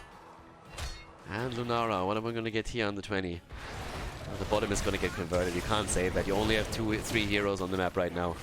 This game, guys, 7 against 19. But again, once you gain the momentum, it's all that counts. 1:27 for the boss. It's the best thing for Washed Out now, but they can't lose a hero. They can't get caught. If they get caught now and they stack another death, at this point, that would be a nightmare. Alright, they're trying to make the play for Arthas. I am not sure about this. Yeah, okay, kill for kill, at least. But that was a weird one. That was a weird one to go for. Hazorbs, at this point, on 20, went straight into the Galloping Gate. Here comes Dehaka, again, trying to get a bit of value too. Good combos, again, from Spilly, over and over again. Single altar down at the bottom. But of course, with Ana down, you don't have a healer. You don't have a healer, and there's the quick cap on the camp. This one is gonna hurt. They're gonna give this one up. That's 5 shots fired. Still 14 against 7. They've doubled the points on the core. Still worth it. Stork is of course waiting for a good blessed shield, but he has to wait for the cooldown first. Still 20 seconds out. Still have a couple of stuns, but Blaze isn't even here. He's currently trying to push in the mid lane. The only thing that Washed Out is really interested in is dropping these bad boys. They're going to be able to do that too. And of course recapturing the bottom bell tower. And they have a lot of poke actually, but they need to wait for the minion wave here, unless they want to really pop army for this. They can't. 15 seconds on it. Ana is back, so is Thrall. So we're having a 5 versus 5 on the map again. Oh, nicely done. Good job by Sport Billy. Nice push. Not deep enough to really threaten Stalk or anything, but definitely keeping him on his toes with that. And they're trying to defend this one. Yeah, bottom bell tower. You want to keep that for as long as you can. Hazo's opposite, of course, poking. And they're doing well with the poke. Yeah, there's a lot, actually. There's the drag, and immediately gets cleansed out by the Nature's Cure. Oh, this time. Yeah, Stalk has to be really careful as he flies in for these. Oh, there's the bird again. Good contagion, actually. Nicely done, but they just can't force anything. Drops the ult out and connects. The problem is that they're not really going deep for that. And there's the double altar now. And we have, again, 5 bell towers against 3. This would be a nasty one. This would be a really nasty one. They're holding on for this for so long. Again, the play attempt, but Blink being used on 20 from Thrall as he gets pushed in by the repulsion. Those repulsions are just a massive threat right now. Again, the attempt to go in for this one. Hinterland Blast not used yet. Farlander keeps himself in the back line. Waits, of course, for a good lineup here. Dehaka already with the attempt to channel this one. The rest of the team is moving in from the side. Li Ming is a bit far out. Needs to be very careful that Toxic doesn't connect this. Arthur's zoning the side here, going straight toe-to-toe with Johanna. The damage against Blaze. Blaze is nearly dead, but he can escape. The Hinterland Blast against Smexy. Billy dodges it, but Smexy's low. Smexy's low, but he's also far out, and he can still heal them. He's trying to, but he's about to fall. He's about to get dropped, but he's not the only one. They're getting the kill against Stork. Stork goes down. That's a chance. That's a chance for them to maybe even end the game. If they get another kill here and they want to go for the fight, they want to go for the kill, they use Repulsion to drop Banabir. And yes, that's the lockdown. That could be game. That could be game right here. Blaze is dead, and it's a 3 versus 5, 3 versus 4, 3 versus... Oh! 3 versus nearly 3, but no. There's the kill. The drag connects, and that was the important one. Arthur's falls, but so does Falstead. They go for Collier Martian. The drag is there, and that is the 5-man team wipe right there as they are going for the bell tower, and all they have to do right now is channel the bot lane. 4 shots is all they need, and this is what they have right here. Washed Out is coming back into the series. They are taking it. They win on Towers of Doom. Bit of a crazy game as they put their number onto the scoreboard and force game number 4 at Meta Madness.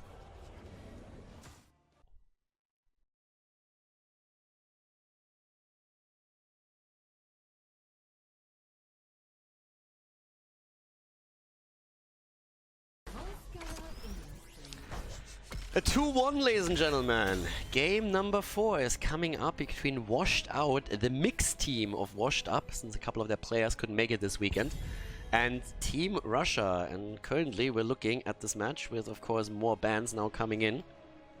And it starts to get interesting. We had a Lunara, we had a Hinterland Blast Falstad already. We saw a main tank Arthurs, because this series has actually focused heavily on banning out tech so far. I mean, of course, we had the pre-bans. That's the first one to consider. Enubarak, Diablo, Garrosh banned out. Probius, okay. Probius gets banned so that they can't play around the map with that. Let me mark that down on my little sheet here as well, of course, to keep tabs on everything. So Probius is banned. I just want to see if they're banning out something like Muradin, Johanna, and others to limit that pool of frontline heroes even more.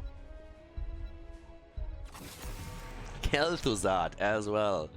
Yeah, we had a previous Kel'Thuzad game actually. It's interesting to see what's currently getting banned here, as the teams are trying to think about, okay, what's left, what could they play? There's the ban against Arthurs that limits another offlaner and another potential main tank, as we've seen in the last game.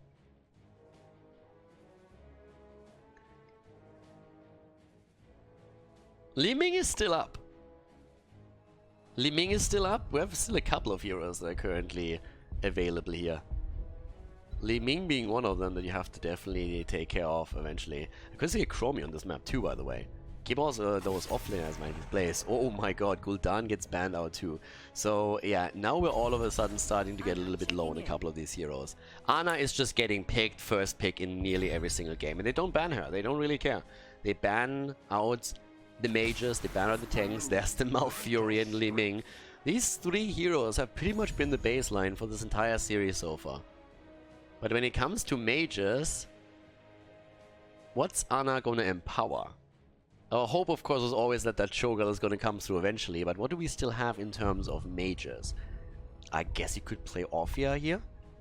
I mean, looking at my little cheat sheet, what else do we have where that nano boost would actually really come through? I mean, for now, having Blaze and Johanna taken, I mean, you want to take those early because you know that there is another ban coming your way, so you have to be careful around that. Talking about ban, can still ban damage out. If Johanna and Blaze taken, you already know, of course, there's nothing in terms of melee coming anymore. Is there going to be Nazebo? Malthael maybe in addition to that?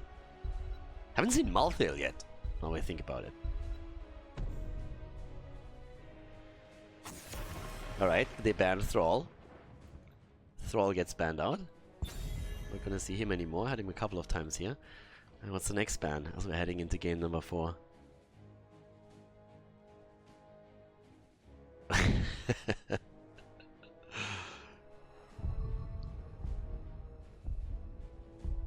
They have to really think about this. Again, the bans are really starting to stack up here. A ton of heroes already banned out. Lunara, they actually banned Lunara. Alright, they're saying, okay, let's ban Lunara out. It's too much. They're really like, this is actually starting to be a little bit complicated. You have to put yourself in the shoes of these players. They are looking currently through all the hero sheets and thinking, okay, can we play this? Can we play this? What's open here? That's what we have that Excel sheet for, where everybody can look at the bans and figure out, okay, what is still available. But now they have to deviate away from this. So, yeah, there's Falstad and Malthael. Alright. Falstad, Li Ming, and Malthael is being played. And we still need a frontliner. What's the damage gonna be for Team Russia? I actually think that they wanted to play Falstad. I'm pretty sure they wanted to play Falstad here.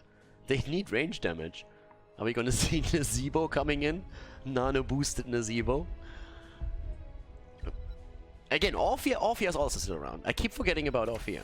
Sylvanas and Greymane. Alright, Sylvanas, Greymane are being played for the damage, and now the front line. Muradin is still up, if I'm not mistaken, so they could play Muradin now. What else is up in terms of tanks? Is that it? Did Tyrael get banned? I think Tyrael is still around too, right? ETC is still up. Could play him.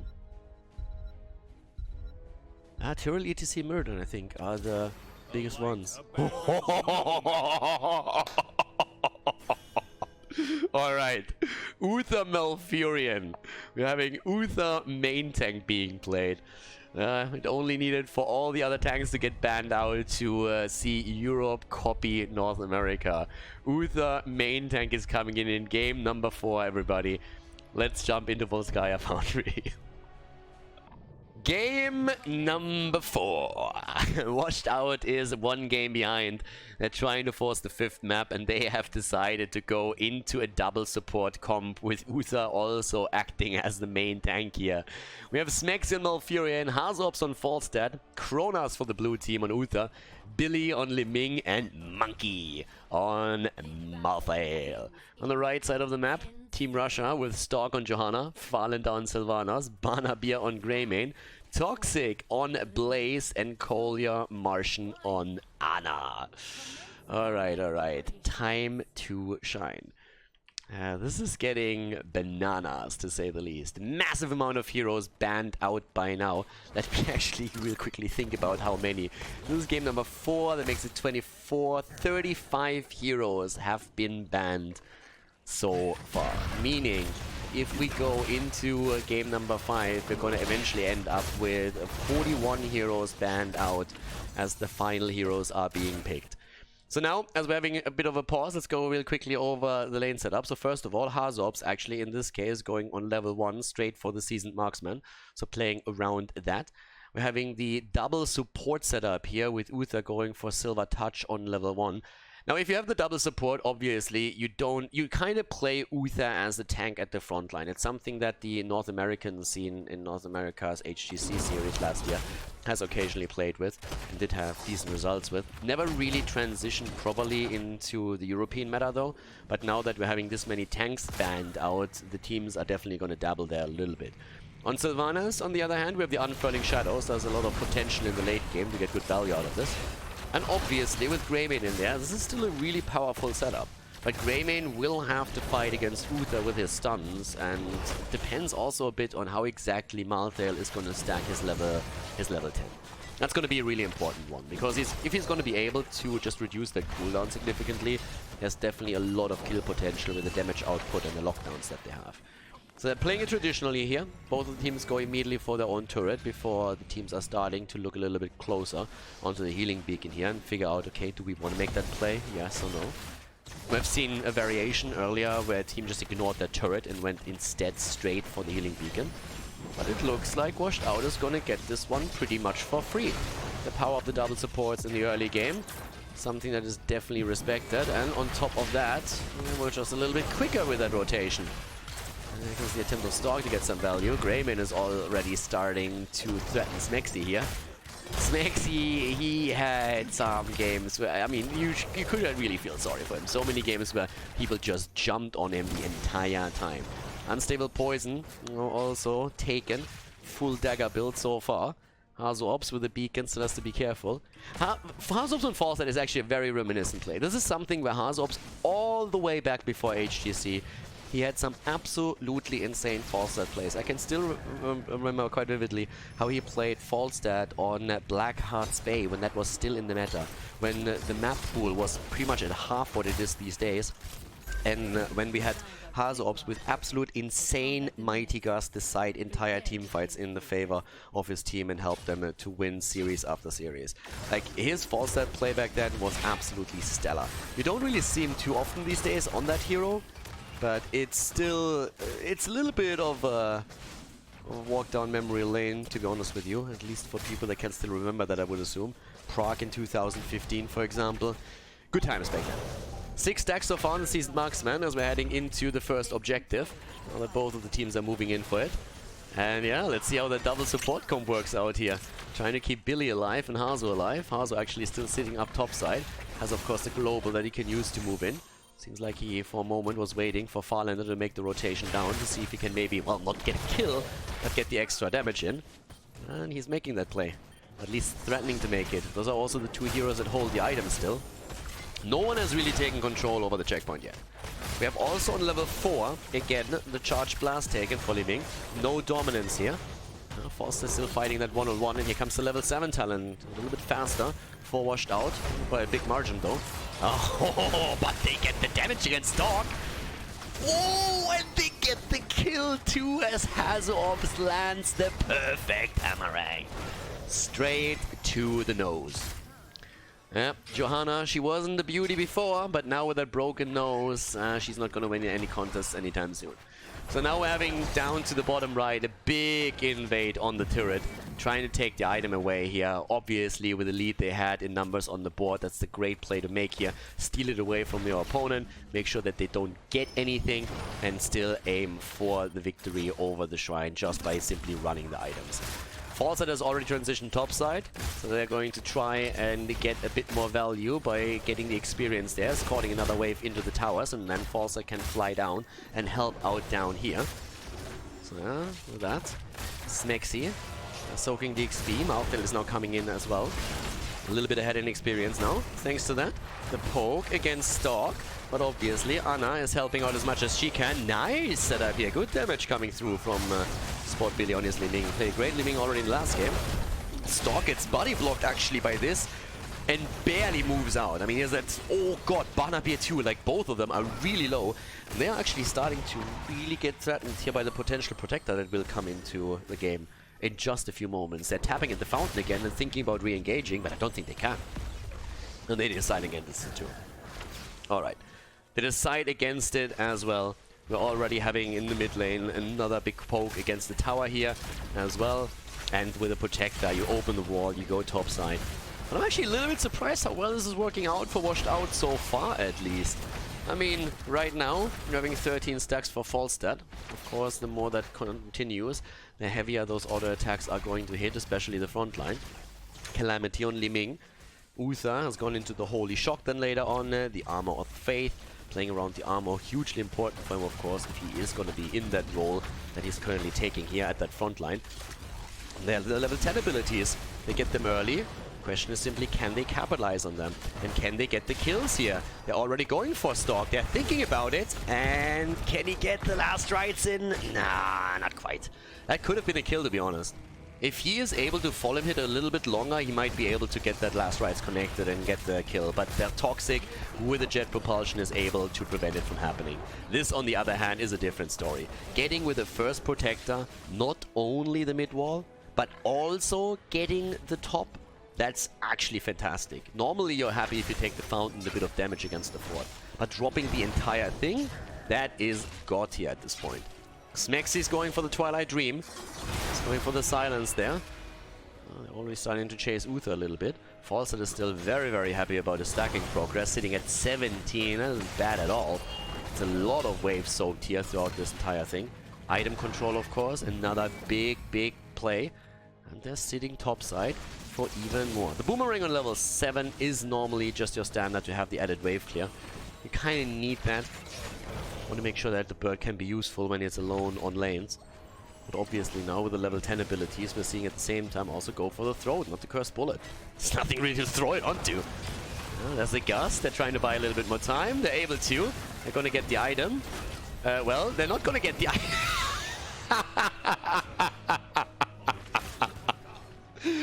Oh, everybody runs away and says, Hazu, take it. And Hazu's like, guys, I have a healing beacon. So he drops his healing beacon and steals the one that's on the ground just to deny it. Oh, yeah. Former pro players, by the way. Great coordination. Great coordination there.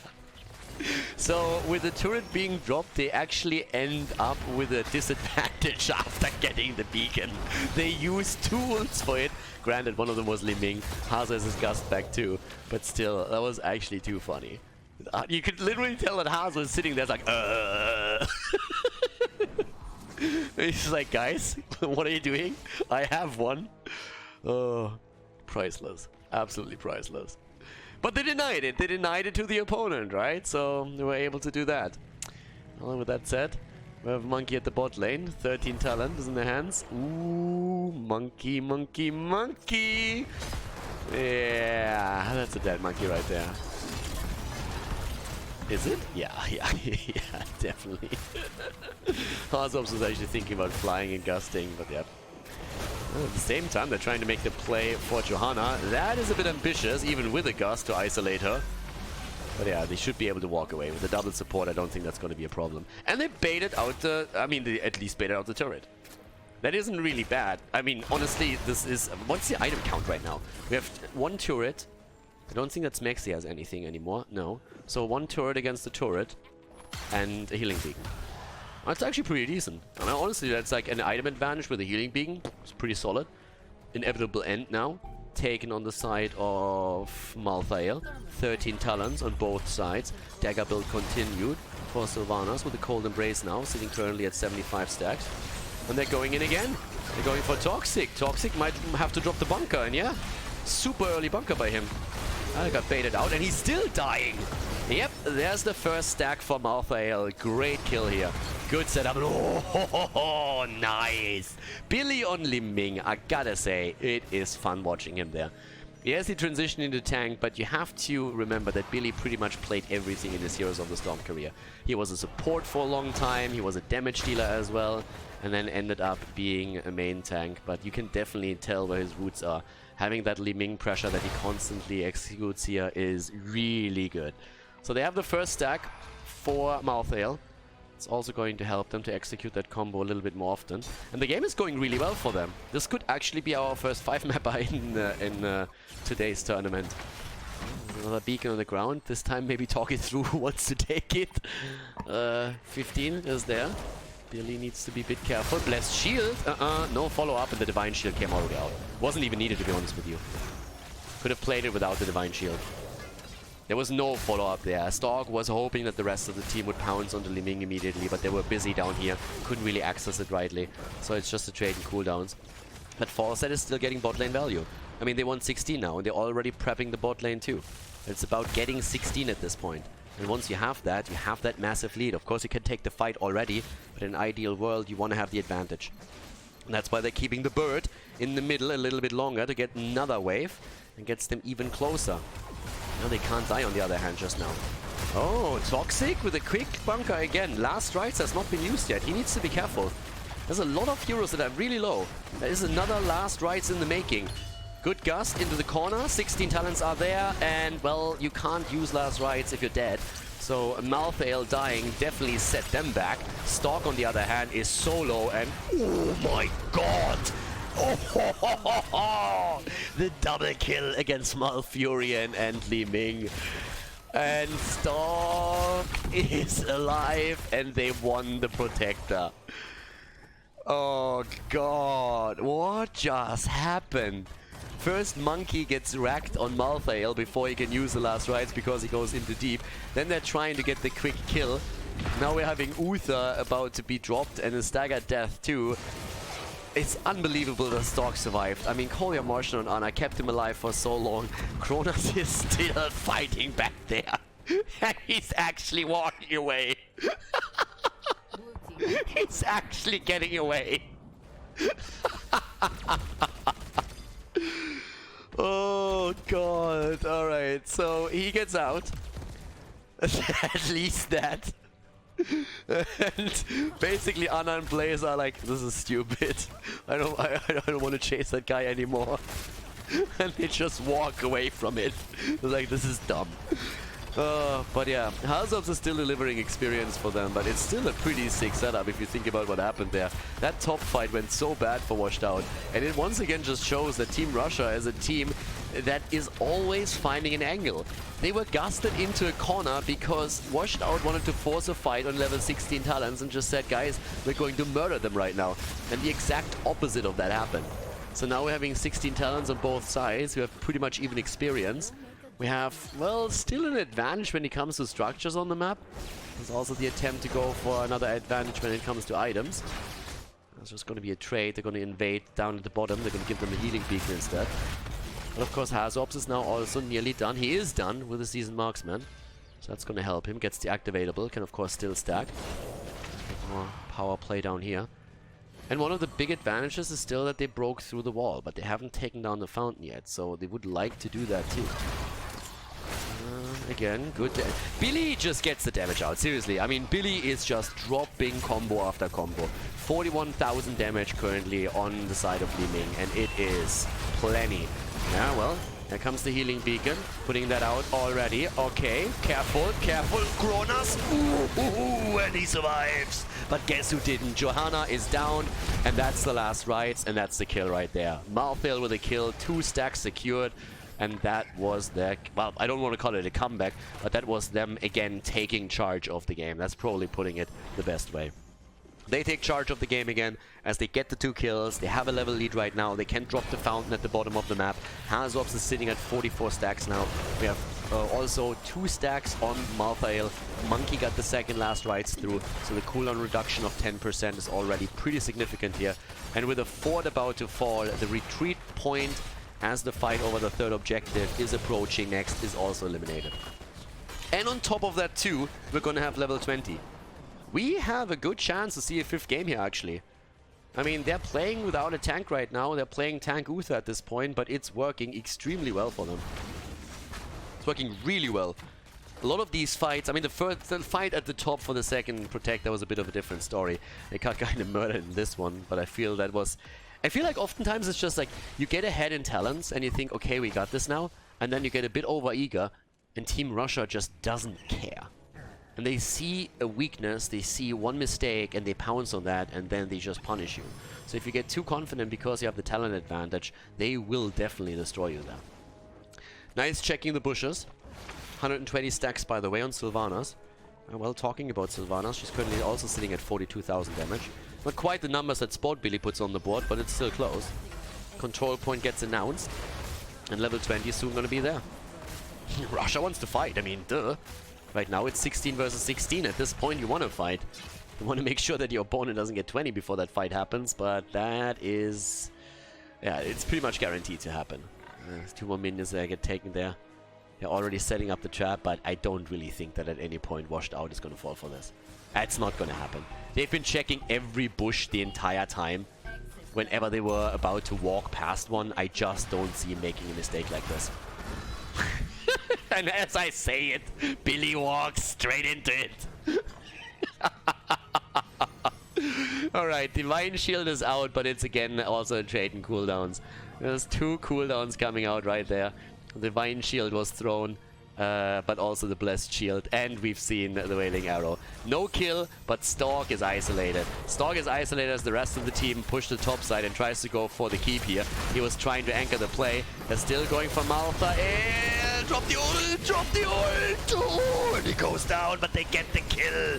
Li Ming is able to drop Greymane. Kronos is still alive. The stack actually counted for Malthael, so they got that.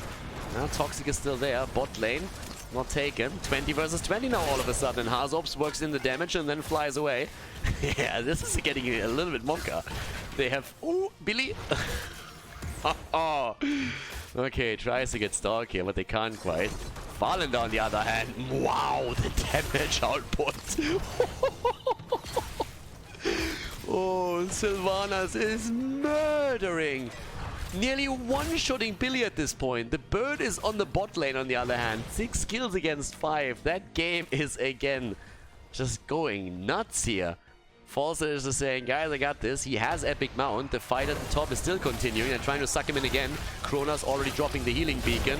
At the side, Monkey, he's of course back thanks to his 20. He has the cooldown again. They're trying to get the kill against Toxic. Oh, he's solo and they get him. They don't get the stack for Malthael, but they get the kill. Billy barely gets away after Sylvanas used the Wailing Arrow. They're trying to get another one dropped, but that doesn't quite work. Sylvanas comes in again looking for the kill here with 163 stacks on the level 1 quest. But we have the Punisher, the Protector, at the bot lane already taken. 6 kills against 6 kills right now. But damn, that last 2 minutes that we had here just went wild. Absolutely wild. Sylvanas is sitting at 73,000 damage, and it looks like they're trying to raise. It looks like they're trying to raise. And yep, the bird has gust. The bird has gust. They leave the Protector down here. Alright, so they're playing around that a little bit. Protector's back to business. They're gonna get the keep. Gonna get the keep, and these guys are moving back. So they were ready for the defense. But I don't think they can go core. I honestly don't think they can go core without those 3 missing. Yeah, they're already running. The Protector is already moving away. They might just have to walk away with only a keep. Don't get me wrong, the keep is great, but at the same time, this one was destroyed too. So they have another 50 seconds. And they might still be able to. Everybody is here with 50 seconds on the board. Why not? You still got time. But if you don't finish it right now, the game is again even. If you don't finish it right now, the game is even. So yeah, they have to make the play for the core. And that's exactly what they do. They want to force game 5. They want to get that 5th game. They're burning that protector down though. But the core is falling too. Ooh, Uther, Malf, both dead. Uther and Malf are both dead. And the core is still at 40%. The gust is in. Ooh, no, Hazu and Monkey. It's not happening. No way. Oh, 18% on the core, and the Russian team is starting to cross the map. The Russian team is moving across the map. Farlander blowing everything to pieces. Monkey is still there. One monkey to rule them all. He's gonna try, and yep, down to the bottom of the map. We're still in one catapult. That's not going to be enough. He's already sitting there trying to unmount them. That's not the one you want to attack. The sleep dart is like, get off me. And they're going for the core. And this could be the final game, ladies and gentlemen. Oh, God. Yep, they're trying to go for it. Once again, Malthael is doing whatever he can. They're going to be back, but they're not going to be able to defend this. Malfurion, Malthael is down.